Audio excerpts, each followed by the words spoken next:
कपिला, लोमड़ी और हाथी। अमरकंटक वन में कपिला नाम की एक लोमड़ी रहती थी। वह बड़ी ही चालाक और घमंडी थी। वह सिर्फ छोटे जानवरों का शिकार करती थी। खरगोश, चूहे, मुर्गी आदि को वह मार कर खा जाया करती थी। वह बड़ी फुर्तीली थी। वह बड़ी आलसी थी। सुबह में शिकार के लिए अपनी गुफा से निकलती थी और जंगल में शिकार के लिए जाती थी। एक साथ शिकार करके अपनी गुफा में लेती रहती थी। कभी कभी तो शेर के हाथ मारा हुआ शिकार भी अपनी गुफा में ले जाया करती थी। एक दिन वह एक गांव से गुजर रही थी। वह गांव में काफी सारी मुर्गियां थी। कपिला ने उस मुर्गियों को देखा। सुबह से उसके हाथ में शिकार नहीं आया था, इसलिए कपिला भूख से तड़प रही थी। उसके मुंह में पानी आ गया। कपिला ने कई मुर्गियां मारी। कुछ मुर्गियां उसने खा ली। जब उसका पेट भर गया तो बची हुई मुर्गियां लेकर अपनी गुफा के पास आई। वह बरगद के पेड़ के पास पहुंची। वहां उसने जमीन में गड्ढा खोदा और वे सब बची मुर्गियां उसमें दबा दी। चंचल गिलहरी पेड़ पर से कपिला की ये सारी हरकतें देख रही थी। जैसे ही कपिला चलने को हुई वह तुरंत पेड़ से उतरी और बोली, कपिला दीदी, बुरा ना मानना। तुम तो कहती हो कि तुम बहुत शक्तिशाली हो, पर तुम शिकार करती हो इन छोटे छोटे निरीह प्राणियों का, जिनके पास इतनी सारी ताकत भी नहीं है कि तुम्हारे साथ वे मुकाबला कर सके। शेर दादा की तरह तुम भी बड़े बड़े जानवरों को मारो, तब जानू तुम्हारी शक्ति। अपने से छोटों को तो सताना बहुत सरल होता है। इतना कहकर चंचल वहां से चली जाती है। चंचल की यह बात कपिला लोमड़ी को काफी चुभ गई। वह घमंड में अकड़ कर बोली, अरे चंचल, रुक, कहाँ जा रही है? मेरी बात तो सुनकर जा। तुझे क्या पता कि मैं बड़े बड़े जानवरों का शिकार करती हूँ। फिर वह गर्व से अपनी भुजाओं को अकड़ाते हुए बोली, बहुत शक्ति है मेरी इन भुजाओं में। चंचल ने उसे भड़काया, तो फिर अपनी इस शक्ति का प्रदर्शन सभी के सामने करो न किसी दिन। चंचल और कपिला बात कर रही थी। इन दोनों की आवाज लालू बंदर तक पहुंची। उसने यह बात कल्लू घोड़े को जाकर बताई।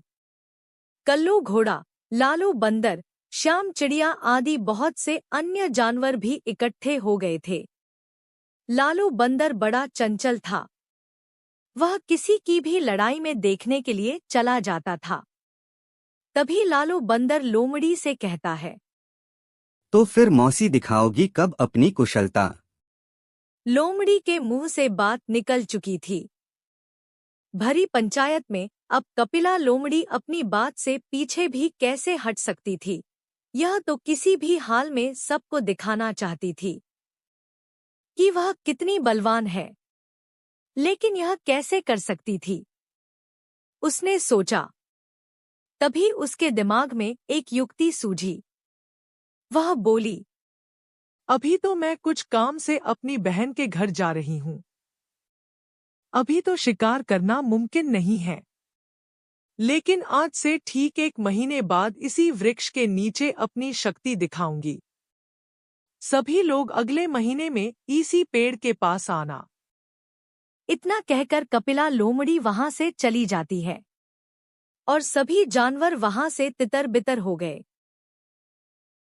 लालू बंदर सभी के घर जाकर यह बात बता आया कि अगले महीने में लोमड़ी अपना खेल दिखाने वाली ही है, तो सभी लोग वह देखने के लिए आएगा।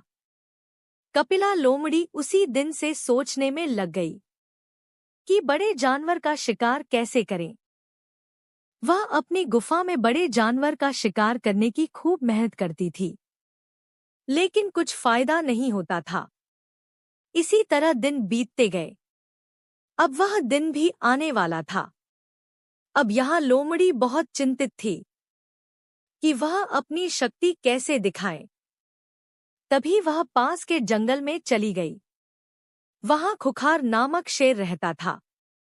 शिकार करने में वह बड़ा कुशल था।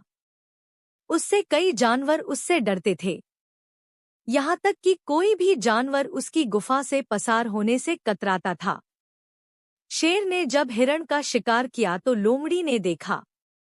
तभी कपिला लोमड़ी शेर का पीछा करने लगी। पीछा करते करते कपिला लोमड़ी उसकी गुफा के पास जाकर छिप गई। तभी शेर और उसके बच्चे गुफा से बाहर आए। वह बड़े ध्यान से देखती रहती थी कि सिंह अपने बच्चों को किस प्रकार से शिकार करना सिखाता है। कपिला ने ध्यान दिया कि शेर शिकार के लिए सबसे पहले जानवरों की गर्दन पर झपटता है। कपिला ने सोचा बड़े जानवरों का शिकार करने का यही तरीका है। शेर के पंजे की एक बड़ी चोट से बड़े जानवरों को गिरा देता था। कपिला सोचने लगी कि यह तरीका तो बड़ा सरल है, मैं भी अब बड़े बड़े जानवरों को मार सकती हूँ। अब वह दिन आ गया कि लोमड़ी अपनी शक्ति दिखाने वाली थी। अगले दिन सुबह में बड़े ही आत्मविश्वास के साथ निर्धारित समय पर कपिला बरगद के पेड़ के नीचे पहुंची। वहां लालू बंदर और चंचल गिलहरी ने बहुत से जानवरों को इकट्ठा कर रखा था। दूर से हाथी दादा को आता देखकर लालू बंदर बोला, तो कपिला दीदी, अब हम जिसका शिकार करने को बोलेंगे आपको करना होगा। तभी बंदर को एक हाथी आता हुआ दिखा। बंदर बोला, हाथी दादा का ही शिकार करके दिखाओ। ठीक है, ठीक है। अपने मुंह को कुछ फुलाती हुई कपिला लोमड़ी बोली। हाथी जैसे ही पास आया, कपिला ने उसके मस्तक पर वार किया। हाथी ने अपनी सूंड बढ़ाई और लोमड़ी को जमीन पर दे पटका। लोमड़ी करा उठी।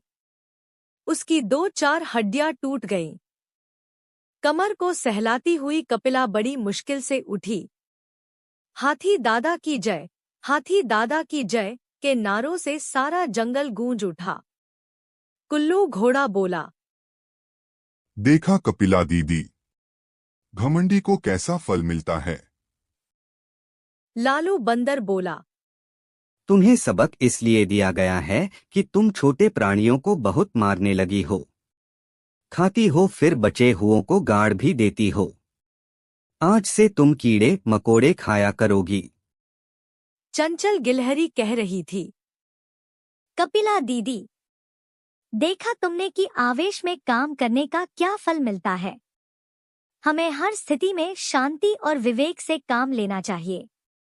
तनिक सी बात पर उत्तेजित हो जाना मूर्खता की निशानी है। इस मूर्खता से दूसरों की कम और अपनी हामी अधिक होती है। घमंड बहुत बड़ी चीज होती है, वह अपने आप को ही खा जाती है। कपिला लोमड़ी सिर झुकाए हुए चंचल गिलहरी की बात सुन रही थी। वह सोच रही थी कि ये सब ठीक कह रहे हैं। अब कपिला लोमड़ी अपनी शक्ति के घमंड में जानवरों को नहीं सताती। वह स्वभाव को भी संतुलित रखती है। बात बात में उत्तेजित नहीं होती। वह अब सबके साथ मिलजुल कर रहा करती थी। किसी को परेशान नहीं करती थी। किसी को मुसीबत में देख उसकी मदद करने चली जाती थी।